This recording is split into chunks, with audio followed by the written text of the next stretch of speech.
Do you ever feel like you can't let people get close to you? Like maybe you quickly build walls around your heart when people are maybe showing up a certain way and you're not sure if they're going to hurt you, and you sort of try to self-protect and just make sure that you don't get hurt that way again.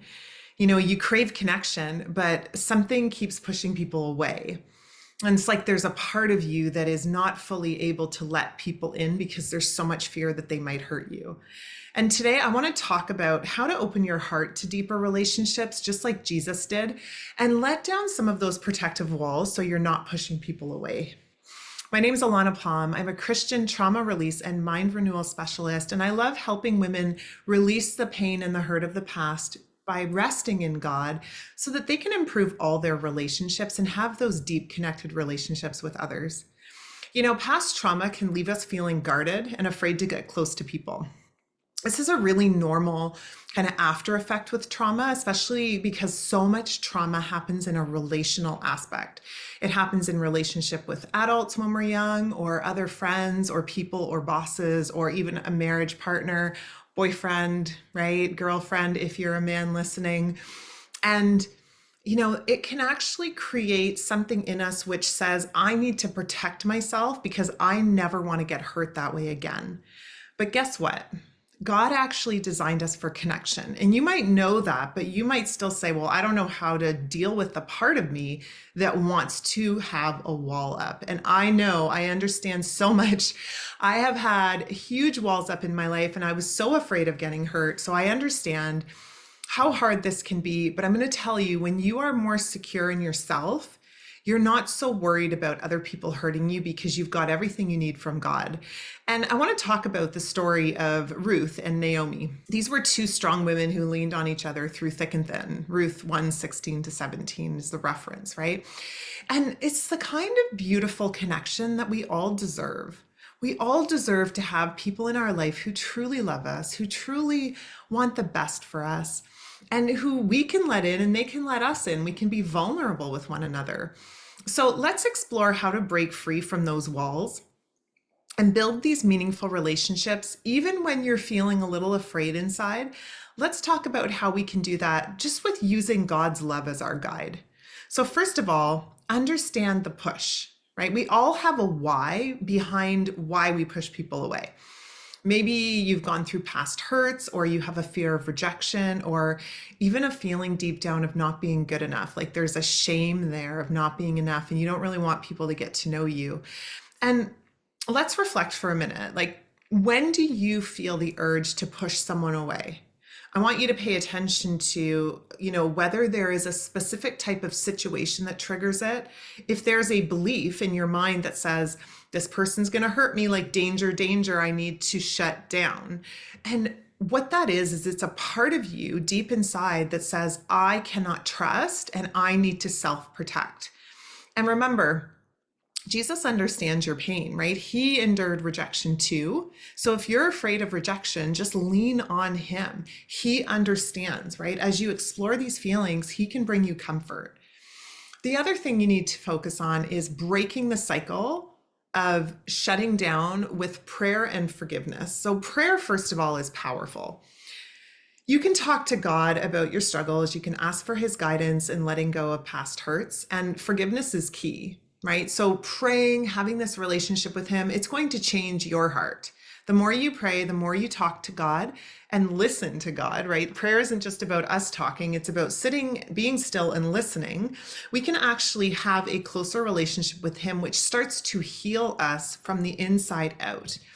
When we fill what I like to call a God-shaped hole with God, instead of what other people think of us or what they say about us, or, oh my gosh, I need to protect because they're going to hurt me. Well, if they hurt you, it only bothers you so much because you feel like you almost like need something from that person. And if you are fully supplied for, if you are fully loved, you're fully protected, fully provided for, then that other person is like a bonus in your life. It's not like, if they go away, I am going to be ruined. I am going to feel so rejected, so bad about myself. It's more of like okay, well, I guess it was misaligned. it just doesn't feel so awful. Like I used to get so upset. I used to be so afraid of people rejecting me, abandoning me. I had huge walls up. I was not able to be vulnerable because anytime I was hurt and I just didn't want to go through that again. And so I had to actually really develop this relationship with God in order to feel secure in who I was and not worry so much about being hurt. Now I feel like really clean and secure and stable in who I am. So if somebody hurts me, I mean, it hurts for sure. And I might cry, I might feel the pain of it, but I don't feel that deep pain of rejection and abandonment and I should have protected myself. No, I actually feel better because I opened up and I shared who I was and found out it was misaligned, but at least they knew the authentic me and I wasn't pretending to be somebody I wasn't, right? They rejected me, and that can actually be a little more painful for us if we're not secure in who we are. But when we are secure and we're just being authentic, it's kind of like water off a duck. We're more unoffendable, so to speak. And the other part of this is forgiveness. So forgiveness toward others isn't about excusing their actions, but it frees you from that burden of anger and resentment. Sometimes we can close our heart off because we think, oh, that person hurt us, and judging them and blaming them and being upset with them. But when we understand that everybody's got hurts and pains going on, like I had a friend in my life who hurt me by some of the choices she made that were really painful for me a few years ago. I was super hurt by some decisions that she made. And I was able at that time to see the pain in her that was making her choose those things. It could have felt like rejection. It could have felt like abandonment. I could have put so much blame and anger on her for her decisions. But I actually was able to say, she's hurting, and hurt people. And this isn't actually about me. So this was someone I'd opened up fully, a very close friend of mine. And just the way that she was experiencing life was from a lot of pain. She made some decisions and it was really hard, but I didn't carry resentment. I didn't carry anger. Sure, I cried. I felt my feelings. Very important to feel your feelings and not push them down. But I was able to just keep my heart open. I kept my heart open to, if she decided at some point she was going to shift and not be sitting in that pain and hurt anymore that was informing her decisions, I stayed open to what God wanted to teach me through it. And I stayed open to future relationships. And there was a period of healing, but the fact that I was able to forgive made a huge difference in me not getting into the pit. And thinking of how Jesus forgave those who wronged him really helped me too. Like he asks us to forgive over and over and over again. And we can find strength in that example because he was in human form. He struggled the same way we do. Why does God say forgive so many times? Because he knows it sets us free. If we want to live set free, one of the biggest ways we do that is by actually forgiving, letting go, not looking at it as I need to get vindication. I need to prove my point. I need to be right. They were wrong. It's letting it go and just forgiving and being open to however God wants to work it out, because he always works it together for good when we look to him. So keep your eyes on him. The next one is build bridges of communication. And I love this one because open communication is really important. Sometimes we struggle to communicate our feelings, but what I would just really encourage you to find like a group or a trusted friend or a coach or someone who can truly offer a listening ear and support without advice. Like it's not about talking to somebody who's going to tell you what to do. People want to tell you what to do because it's like they want to solve the problem for you. But one of the things you can do is just say, I don't want any advice. I just want you to listen. A good listener will ask you questions. They'll ask you how you're feeling. They'll keep it focused on you. And not like sometimes when you talk to people sometimes and you're like, I'm going through this, it's really hard. And then they'll kind of switch it and go, oh, I know I'm going through this too. It's really hard for me. And then you kind of feel like I was just really vulnerable. And now this person is just talking about themselves. I don't even know if they heard me. You want to be able to talk to somebody who gets it. That's why coaches are so helpful with this, because we know that asking questions helps the person get their answers, because your answers are inside you. You don't need someone else to tell you what they think. They ask you questions and reveal the answers that are already inside you. And it's a much better way to move through. And you feel much safer in communication when somebody's doing that for you. So you can express that to the person and say, like, I really would like you to just listen just pay attention, just be with me in this. And having those good communication skills and being able to ask for what you need is really important. And so remember, the Bible emphasizes the importance of speaking with kindness. And so just when you're speaking, when you're talking about somebody who has hurt you, I'm just going to encourage you, because sometimes like we're hurt and hurt people. But if you can speak from a place of kindness and love, like not making the other person bad or evil or wrong, but just recognizing they've got their own hurts and woundings. And I have compassion for them in that.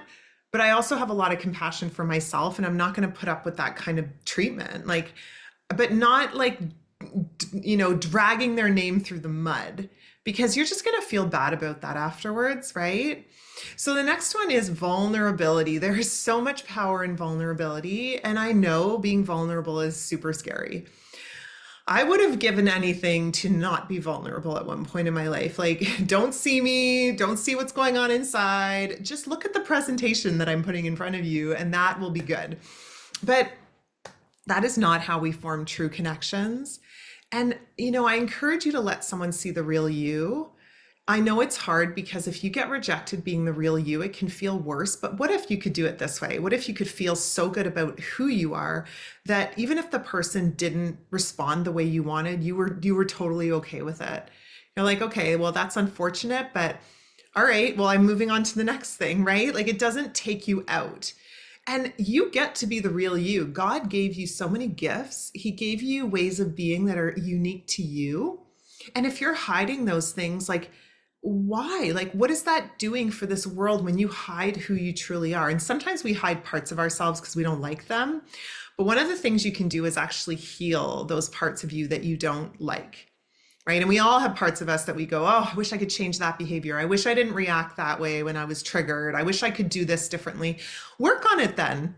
Just like, don't sit in the shame and hide yourself. Work on the things that you don't like and break free of those behaviors or those trigger responses or whatever they are for you.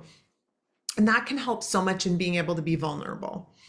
And being vulnerable is not about oversharing. It's just about being authentic.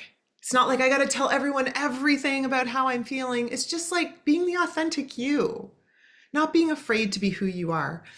And I want you to think about Jesus again. Like, despite his divinity, he showed so much vulnerability by sharing his emotions with his disciples, right? Like John 11:35, like he shares beautifully, and he shares so many times in the Bible about how he feels and what he's struggling with. And I just want to end this with remembering that you are worthy of love and connection. Like, you are an amazing woman. You're a beautiful woman of God.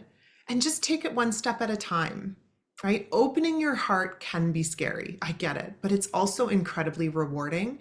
And honestly, when you do the deeper inner healing work to work on the wounds that are causing you to want to close off, this will make a huge difference in you being able to live set free, live unoffendable, and actually be that vulnerable, authentic woman who kind of lets people's opinions go off you like water off a duck. And, lean on scripture, lean on God for guidance, trust in his love, and leave a comment below. I would love to know what resonates with you from today's message. Share your thoughts, encourage others on this journey by sharing this video. Please like and subscribe. I would love for you to join us on this journey here as I release new videos every week. Let's build a community of support. And just know that every week I release more videos with Bible-based tips on healing, living set free with the Lord, building meaningful relationships with others from a place of feeling safe and secure in who you are in him. God bless you.